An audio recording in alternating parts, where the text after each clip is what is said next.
Yeah, good morning once again. I'm here at San Juan.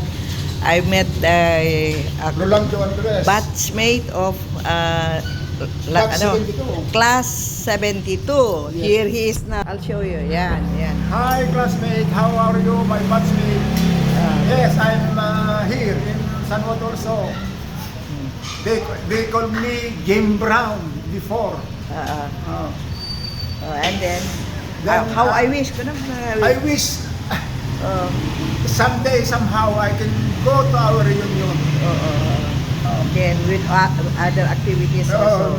I will bring my wife also so that you can see my wife. She is vertigo and Parkinson. Ah, really? Oh, okay. So, again, good morning. Ano ka na sa kanila?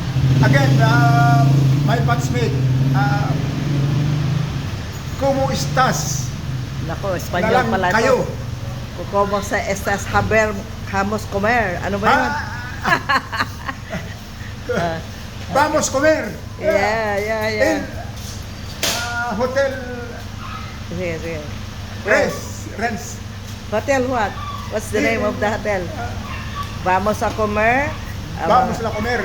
In hotel de la what hotel is this?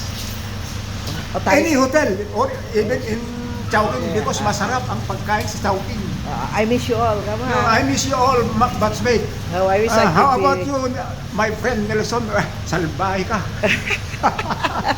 And our classmate before, if I'm not mistaken, the Espanyol, the two Espanyol, James and Tonet. Yeah, James Pinson. and Tonet. Yeah, okay. That's why I learned Spanish from them. Oh, okay. Then Alberto Gulyaba, the architect. Here, okay. Do you know him? Yeah, the brother of my balae, I see. si Feli. I see. Okay. Okay. Thank you, classmate, and see you soon. Bye. Ay, di ba? Ano ko, i-upload